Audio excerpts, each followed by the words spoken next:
Welcome to Olga digital exclusive breaking news. Kalvakuntla Kavitha garu చేస్తున్న ఆరోపణలు అయితే ప్రస్తుతం తెలంగాణ రాష్ట్ర రాజకీయాల్లో పెను సంచలనం క్రియేట్ చేస్తుంది. ముఖ్యంగా అన్న కేటీఆర్ ను ఉద్దేశించే ఆమె పరోక్షంగా ట్వీట్ చేసి పరోక్షంగా మాట్లాడుతున్న విధానం అయితే ఇప్పుడు చాలా స్పష్టంగా కనిపిస్తుంది. ముఖ్యంగా కేసీఆర్ తన దేవుడు అని, కేసీఆర్ తమ నాయకుడు అని, కేసీఆర్ నాయకత్వంలో పనిచేయడానికి తనకి ఎలాంటి అభ్యంతరం లేదు అని చెబుతూనే కేసీఆర్ తప్ప ఇంకొకరి నాయకత్వంలో తను పని చేయనని చెప్పేసి కుండ బద్దలు కొట్టినట్టు మాట్లాడుతుంది.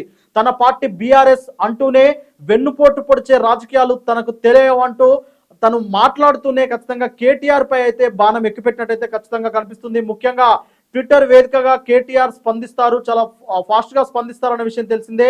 దాన్నే ఉదహరిస్తూ తను మాట్లాడిన విధానం అయితే ఖచ్చితంగా అంతర్గతంగా అయితే తీవ్ర ప్రకంపనలు అయితే సృష్టిస్తుంది. ముఖ్యంగా కేటీఆర్ వర్గం కవిత వర్గం ఏర్పడే అవకాశం ఉన్నట్లయితే కనిపిస్తుంది. ఎందుకంటే కేసీఆర్ గారికి కాళేశ్వరం కమిషన్ నుంచి తాజాగా నోటీసులు వచ్చిన విషయం తెలిసిందే. జూన్ 6 తారీఖున కేసీఆర్ హాజరు కావాలని చెప్పేసి నోటీసులు అయితే ఇచ్చడం జరిగింది. ముఖ్యంగా ఈ నోటీసులను ఉద్దేశించి కేటీఆర్ గారు అయితే ట్విట్టర్ లో ఎక్స్ వేదికగా ఒక పోస్ట్ అయితే చేశారు. దీన్ని ఉద్దేశించే కవిత గారు అయితే మాట్లాడుతున్నారు. కేవలం నోటీసులు ఇచ్చిన నేపథ్యంలో కేవలం ట్విట్టర్ వేదికగా ఎక్స్ వేదికగా ఒక పోస్ట్ పెడితే సరిపోతుందా, దీనిపైన బహిరంగంగా ప్రెస్ మీట్ పెట్టి ఖండించాల్సిన అవసరం లేదా అని చెప్పేసి అయితే చాలా నేరుగా కేటీఆర్ పై అయితే తను ప్రశ్నలు కురిపిస్తుంది. ముఖ్యంగా బీఆర్ఎస్ పార్టీని నడిపే సత్య కేసీఆర్ గారికి తప్ప ఇంకెవరికి లేదు అనేది కూడా ఇప్పుడు చాలా స్పష్టంగా చెప్తుంది.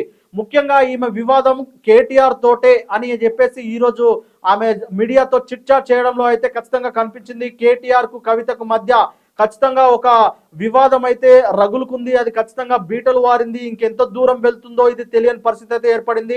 ఈ నేపథ్యంలో కేసీఆర్ కూడా గతంలో ఫోన్ లో మాట్లాడినట్టు కూడా తెలుస్తుంది. కానీ ఫోన్ మాటలకైతే కవిత కన్విన్స్ కాలేదు.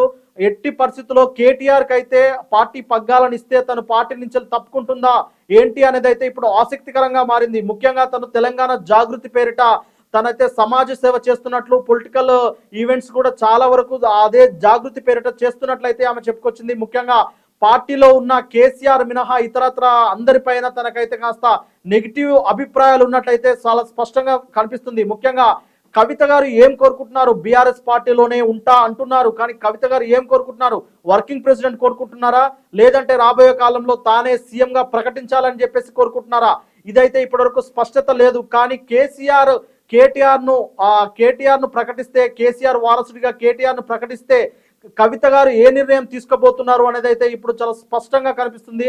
ముఖ్యంగా తెలంగాణ రాజకీయాలు అయితే ఇప్పుడు కవిత గారు చుట్టే తిరుగుతున్నాయని చెప్పడంలో ఎలాంటి అతిశయోక్తి లేదని చెప్తున్నాము.